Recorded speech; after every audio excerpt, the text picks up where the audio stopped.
Welcome to Two Travel Dads Podcast. Here we share our favorite destinations, travel tips, ideas for saving money, and stories from our adventures. Be sure to check out our show notes at twotraveldads.com/podcast-episodes. Welcome back to another episode of Two Travel Dads Podcast. I'm Rob. I'm Chris. And today we are talking about, well, our last episode we talked about relocating to St. Augustine, Florida from the Seattle area. And today we're actually going to talk about that experience of planning that and making it happen during coronavirus, because it was such a strange time to move. Yeah, it was really different. And our initial plan for what we had got completely changed. And we had to figure out a new plan pretty quickly because time was slipping away. Yeah, so, being a two-car family, we went from this awesome idea of being able to drive across the country and make some cool stops along the way, each of us driving one of our cars, and then staying in great hotels. We were going to do it as part of our Best Western campaign for the year, but then with coronavirus hitting and us losing all of our travel contracts, they were no longer supporting that. So we're like, oh, what are we going to do? And then we realized, oh my gosh, hotels are closing. Restaurants are closing. Yeah. Places aren't open. And there's so much uncertainty about just how the coronavirus passed from person to person, how severe it would get and all that. So yeah, because timing-wise for this was like March. Yeah, March is when we were planning. March. Yeah. And then we ended up leaving on April 1st. So yeah, that was like the height of when everything really started to take off and impact everywhere. So yeah, and so we're like, okay, so we no longer have places to stay along the route, and so what are we going to do? We can't just drive across and hope that we're going to find some place to be able to stay and hope that some restaurants are going to be open for us to be able to eat. And so I was kind of excited because I've always wanted to have a tent trailer for camping, because I love camping. And we've looked at them in the past. Oh, yeah, just so never many jumped times. on it. But this time we're like, okay, we have to get a camper. That's the only way that we can do this moving across country. We've got to be able to have a place to stay. We have to have a place to be able to make meals, and we kind of have to be self-contained. Yeah. In a way, right? So it really enabled us to control our environment.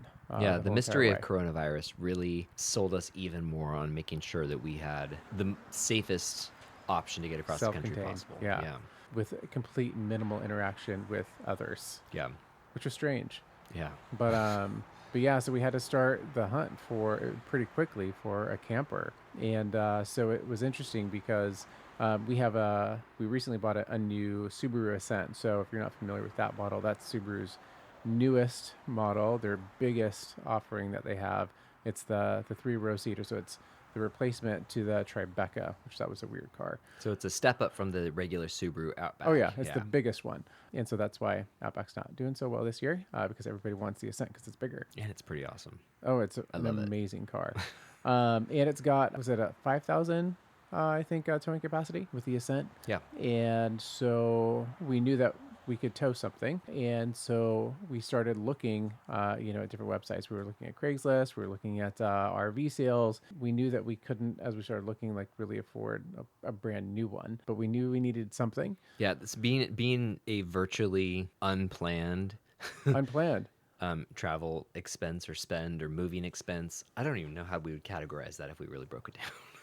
Travel, moving, whatever. It was an unplanned moving expense. Unplanned expense of life.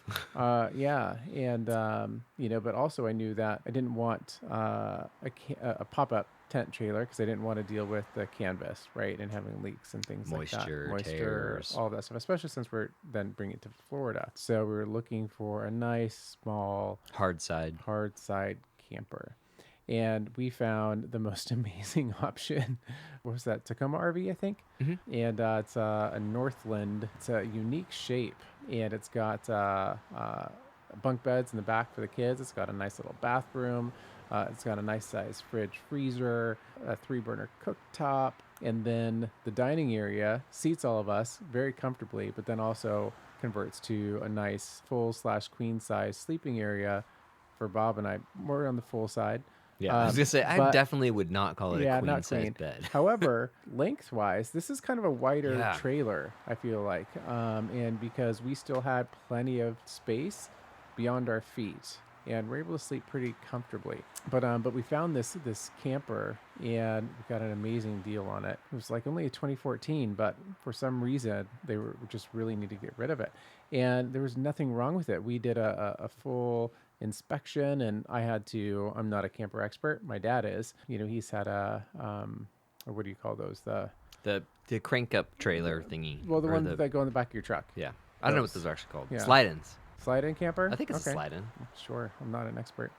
But, and we video called with him to help us kind of go through the inspection and understand the questions to ask. And there are a few things that we wanted to have them do, like it was missing a gasket and there was like some caulking that needed to be done. But they were amazing, and they did everything that we asked, got the camper ready for us. But we had to do more than just get a camper, because in addition to that, our Subaru, even though it could tow, we didn't get the tow package. So getting the scrambling to get a tow package installed by the dealer was interesting, and then they ended up in the long run actually not doing it right, and we ended up having to buy an additional like braking system that could connect through radio controls between the camper and the Subaru. Yeah. It was a bit of a hassle, but it worked, and it worked. We got it home, and it was great. Yeah, and but I think another plus for the Subaru is it has some special anti-sway technology just built into the car, so you don't need to get extra sway bars, I guess, that the like RV dealers can sell you and things like that. It's actually not needing to be damaging if you have a Subaru and put those on. But yeah, so we were able to coordinate getting the tow package installed in the Subaru and get the orientation scheduled from the RV dealership to learn all about the RV. And pick up the camper all in a 4-day period. And pick it up and then get ready to move. And leave 2 days later. Yeah. And, but then we also found out, and this really sucked, the camper was amazing, beautiful, nothing wrong with it. And then we had a first heavy rain. And before we left, before we left, and I was like, where's all this water coming from? And this was in the bathroom area. So if you ever buy a used camper, which they're great, check out if you have a little dome or a sunroof thing. Check it out, little skylight for little tiny hairline cracks, because that's what this had.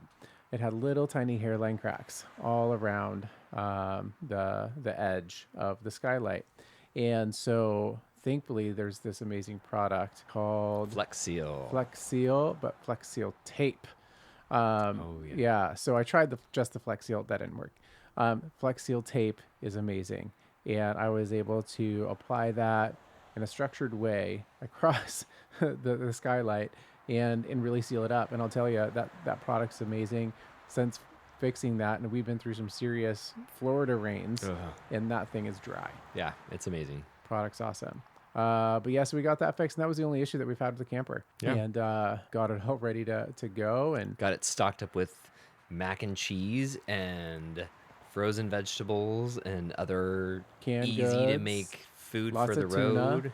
Yeah, and I mean, we did all of our kind of grocery shopping ahead of time to make sure that we had everything that we really needed for the trip. I talked about Buy Nothing in a previous episode, and we were able to find, just through Buy Nothing, a little 4-cup coffee pot. Because I was like, we need a coffee pot. And we're able to source one through there. Somebody had 2 of them, and we were able to snag one so we could make coffee along the way. Literally, we were self-contained in every way you can imagine. Yeah. The only thing we needed was gas along the way. Gas, yeah. I mean, we stocked up on wine. We had our Juanita's chips, which, no more of those. They don't have them in Florida. Yeah. It was, we were set.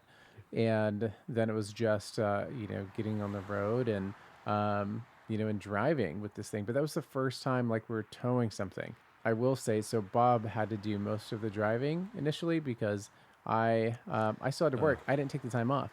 In our Subaru, we have Wi-Fi, right? Plus I had an iPad with a hotspot. My phone had a hotspot. So I was all 3 different carriers, actually. So I was completely connected across the U.S. Except in New Mexico. Oh, New Mexico's awful. But we were, Bob was driving, and he's like, this is just... It was the most stressful experience of my life because every time that there would be a little gust of wind or driving past a semi or anything like that, it would be me versus the car versus the trailer. in this struggle to stay in the lane and not go crashing while we're going 70 miles an hour on the highway. It was terrible. And we'll talk about the route we went in a minute, but in the stretch between the Dalles, Oregon, and Twin Falls, Idaho, we all of a sudden we came into crazy rain, which turned into snow in the S curves of the Sawtooth Mountains, and it was It was absolutely like by Baker terrifying. City, I think, right? Oh yes, I've never been that tense and actually scared driving in my entire life. Awful. And where was it that I got to start driving for the first time? Oh, like so the next day after we left Twin Falls and we're like driving down through Utah, he's done working. It's a Friday. And Bob's like, He's I want and he, you no, need to drive. yeah. So all of a sudden you're like, I can drive, and immediately you're like, huh, I should turn off the. Well, yeah. So I'm like, I start driving. I'm like, oh, what's going? I was like, hey, we need to turn off. I was like, okay. So I understood the reason why it was so stressful for Bob, and because I'm like, I need to turn off the lane assist feature here on the Subaru. Because it has this thing built in with It's the eyesight, so it will keep you in your lane and just mm-hmm, kind of do small corrections to make sure you're little driving. micro corrections. Yeah. And those micro corrections as you're like driving have an impact on the the trailer on the back. The moment I turned that off, I was like, oh, this is smooth. Oh my gosh, it was incredible because literally I would be sitting there feeling the car trying to like correct and zigzag and do all this crazy stuff, and then he turns this off and it was like driving a normal Yeah, car. with lane assist on while you're trying to tow an RV, it's like your pinball. Just 1,200 miles into it. yeah, and I felt so bad because I didn't know until I finally started driving, and then I was like, oh, this has to be turned off. Yeah, good times. But then it was really smooth after that driving After the that, there trailer. was no problem. Yeah, it was like, wow, this is actually we've got a great car. This is all set up really well, and Yeah. it worked. Yeah. Something else that we had to also kind of conquer and figure out before we left was so we've got a cat, Bijou. He's the sweetest cat. He's a Bengal. He's a Bengal, so he's a little bit wild. We had to figure out how to transport him with us because that was not going to work to have him in a little cat carrier in the back of the Subaru. So what we did, cats have their litter boxes and their food and all that stuff. We had to figure out a way to transport that. So we got him a new small litter box that came in like a shell. So there was a door and can kind of keep the litter Yeah. contained. And we had his food and his water in these kind of perpetual containers. So that helped to make sure that he was good to go. And then we just let him actually roam free in the camper, which worked out great. It He's a actually great really camper did. cat. He would just sleep in the bunk bed, snuggled into Elliot's blankets. Yeah. And then when we'd stop, we'd it's kind of funny, put his harness with his leash on him. And we would kind of let him walk around. And initially he was really scared. And then I think it was somewhere in Texas Yeah. where all of a sudden he's like, oh my gosh, we are on a trip. This is exciting. I've never seen red dirt before. I have to roll in it. Oh. And that was a disaster. But he was so happy, and you could, as weird as it sounds, you could actually see that he was having fun on our adventure. And by the time we got to Florida, he was a professional camping cat. Yeah. Yeah. But I will say, like, we had to take a couple precautions in the camper, meaning, like, our camper has this is going to sound just kind of maybe ridiculous to some, but amazing to others. It has an awesome screen door.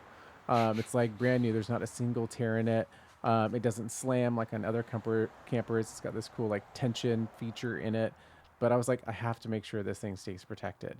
And so I had to tape up Packing tape. with packing tape and others all over that perfect, mesh in the screen door. Because And Bijou was so excited. He's like, ooh, a screen. What's this? My claws feel so good.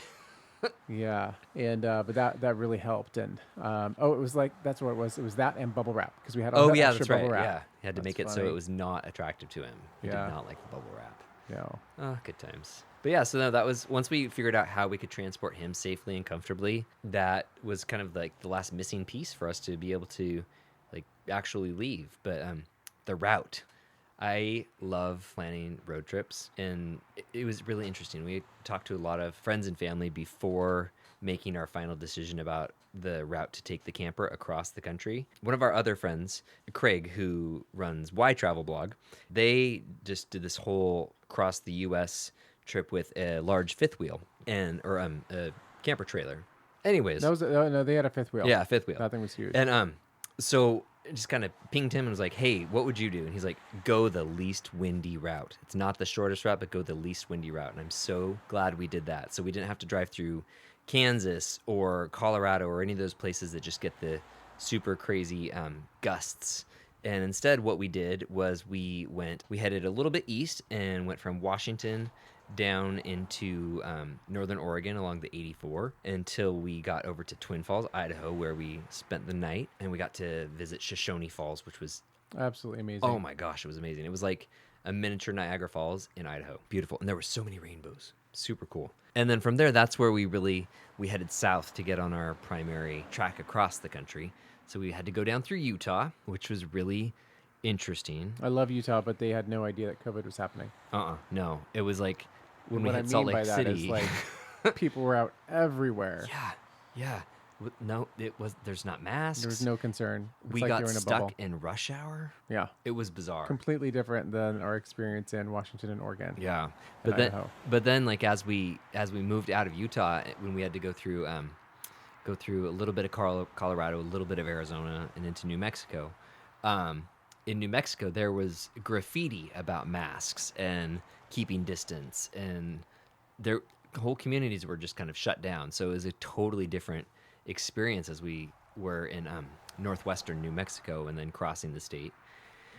And then from New Mexico, we went through Texas, and then we headed even further south once we got there. Got to stop at Cadillac Ranch, which was really cool. That was weird. The weirdest art installation, yeah, art installation. Sure, yeah. With a bunch of upended Cadillacs buried halfway in a field. They're like, what, 50s, 60s Cadillacs, I think. Yeah, super cool, and people continually repaint them. Yeah. But yeah, Tons of graffiti. But so that was a fun little, not really even detour on the it route. was just a little stop. Yeah, and then we went that was in Amarillo, and then from Amarillo down to Dallas, and where'd we go after Dallas? I don't remember. Do we stop What's the next state over? Texas, Louisiana, Mississippi, have it. Alabama. We went from Dallas and then drove crazy far to Mobile, Gulf Shores, Alabama. It was Gulf Shores, yeah. Yeah, and spent the night there. And that left us with our last day being our final stretch home on a shorter drive. We got into St. Augustine the day before we could get keys to our house, and the people who were selling the house said we could just park in the driveway. Thank goodness. And yeah, it was really fascinating finding ways to get across the country where we had gas stations that were close enough together, because when you're towing a camper, You're buying gas. oh my gosh, your miles per gallon, it's less than a third of what it normally would be. Oh my gosh, but as you start, for those of you that have done it, but like gas prices in Washington were, let's say, like $3.20 a gallon. But then we got, I think one time maybe we paid 99 cents a gallon. Yeah. Like We got gas for $1.09, and then we saw something $1.09? for Okay. 99 cents, Okay. and we're like, what is Gas that? got cheap. So thank goodness that got cheap, because we were filling up every 120, 140 miles. So yeah, I forgot about that. Then we got here and gas was $1.51, which was still way better than Washington. Cheap. So, but yeah, so that was our route. We really didn't have any great stops along the way because everything was closed. The national parks were closed. Most of the state parks that we drove past were only letting local residents in. So in order to have access, you had to have an ID that showed you lived in the county. And then there was a couple spots we were able to stop at. And so in Texas, they actually had a reservation system in place where I tried over and over and over, and I could not make it work. And then finally I got it to work on another state park. But it was really difficult to get access to any of the Texas state parks that we could have stopped at along our route because we couldn't get reservations for anything. We didn't get to stop at the Grand Canyon of Texas, which would have been awesome. Palo Duro State Park. We stopped at... We couldn't... Where did Oliver want to stop? Four Corners. Four Corners. That was his only request for our entire drive across the country, is that he wanted to stop at Four Corners Monument. That is a Navajo Nation park, and all Navajo Nation parks were closed because of coronavirus. And so we drove just in case because every other park had a sign that said closed, but Four Corners Monument didn't. And so we drove, and then we pulled up, and the gates were closed, and there was signs up. Oh well, We tried. we tried. So we're gonna have to try that again someday. By the way, it's in the middle of nowhere.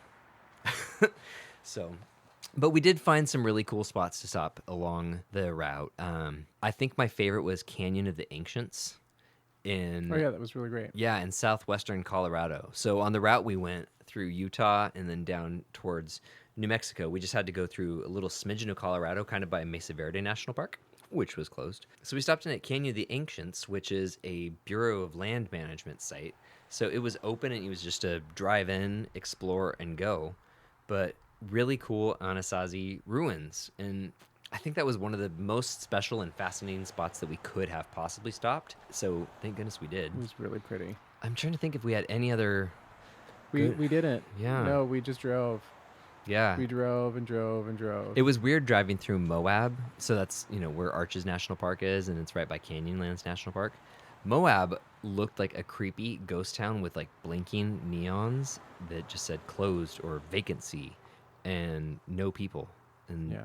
that was weird. But thankfully, we did have places to stay, but it was challenging sometimes trying to make sure we had a secure camping spot for the night. Yeah, so before we left, I only had made that one campground reservation. That was for the KOA in Twin Falls, just because I was like, oh, that's not too far. We can easily make that. Come to find out later that it takes a lot longer to drive when you have a camper. So, yeah, we didn't have any reservations the rest of the way, but we had some approximate stopping points that we wanted. So we'd have to kind of drive, and then when we thought we knew where we'd go, we'd real quick find another campground. And then every time I would call, they'd very specifically ask, are you transient right now? Are you looking to camp for recreation? And it was very interesting that we could only get campsites as long as they were for one night only, and this was not recreation. They were really, really strict and specific about letting us camp. Yeah, so we just made campground reservations on the fly, sometimes just before we would arrive. Yeah, it was definitely not our favorite way to travel, especially because we like to plan things better, but it worked for our situation. Now I think things are better. And I think what was great though was that every place that we stopped, we were able to at least and stay. We had power and sewer hookups, right? Yeah. Oh, and that was great learning experience on the fly about flushing the tanks in our camper, because that we only kind of had that book knowledge from having orientation. And having to actually figure out how to drain our black water and our gray water and refill our tanks. Hands-on learning. Good times. But, well, if you travel that much, it's so nice to have a bathroom Oh my along the gosh, way and to be able to take a shower. The thing worked so well, Yeah.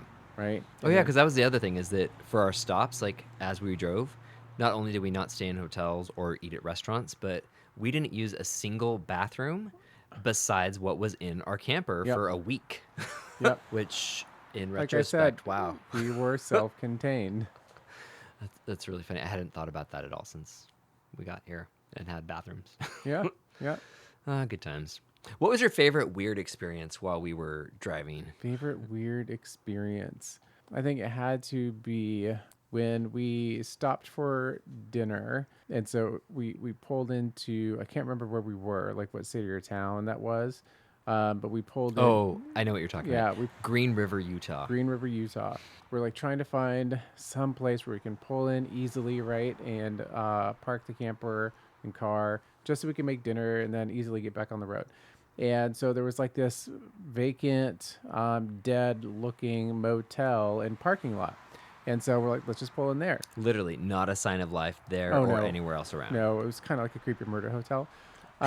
And so we pull in and we park, and we're inside, we're doing our thing, making dinner, and actually like there's new meals that the kids like, which is mac and cheese, where I also add a can of tuna and frozen vegetables. Sure, judge, but it's delicious, and the kids do like it. So it's the perfect roadside dinner meal. And so we were just like cleaning up, getting ready to get back on the road. And we had taken a break to let the kids use their scooters in the parking lot. That's right. The kids gotta like stretch their legs, and Bijou was outside right while I was making dinner, and and then we're getting ready to go, And then Bob noticed these red and blue lights outside. He's like, the cops are here. It's like, Yeah. we were on cops. It was really funny and really nerve-wracking very quickly.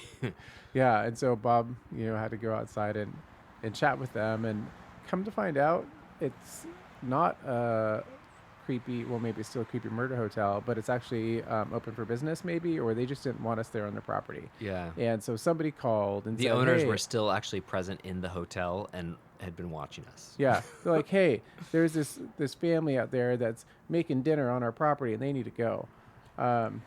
So anyways, we're like, well, we're just about out of here. But it's like, oh, come on. It really was startling to all of a sudden have like flashing lights outside your camper. Yeah, flashing lights, two Good two times. cops coming out. But anyway, so I thought that was the weirdest experience because everything else just seemed kind of normal. Yeah. Yeah, Normal as normal can be when you're, None of the stuff that I was thinking about even remotely comes close to that. Just like thinking back about the feeling that I had in my stomach when there was cops outside the camper. Yeah. But I don't know. I enjoyed taking Bijou for walks through campgrounds, and we didn't really have any super duper strange experiences beyond that. The entire time we only interacted with 2 other people, and it was because somehow we found the only 2 gas stations in the entire country that don't have pay at the pump. Yeah. I didn't know that still existed. So that was the only other people that we ever interacted with, was those 2 gas stations. But yeah, what a weird life experience. So It was so strange. yeah, I want to do it again without COVID. coronavirus, where we can like plan everything and actually make all the stops we wanted to. And yeah, we got a whole blog post all about the our relocation, so would encourage you to read it. It's got some tips about planning out a trip like that. But man, we're here now, and I'm so thankful. Yeah. Yeah. So if you have any questions or comments, feel free to leave a note on our show notes page. And you can also always send us an email on the Contact Us page. Stay tuned or download our next episode. Our next episode is all about buying a vacation rental. Oh, yeah, that was random. I know, totally entrepreneurial of us, though. So Unplanned. yeah, so stay tuned for that or download the next one. And in the meantime, thanks for hanging out with us, and we'll talk to you later. See you guys. Bye. Two Travel Dads podcast is written by Rob and Chris Taylor and produced by Rob Taylor in Squamish, Washington. If you would like to be on Two Travel Dads podcast or sponsor it, please visit us at twotraveldads.com/work.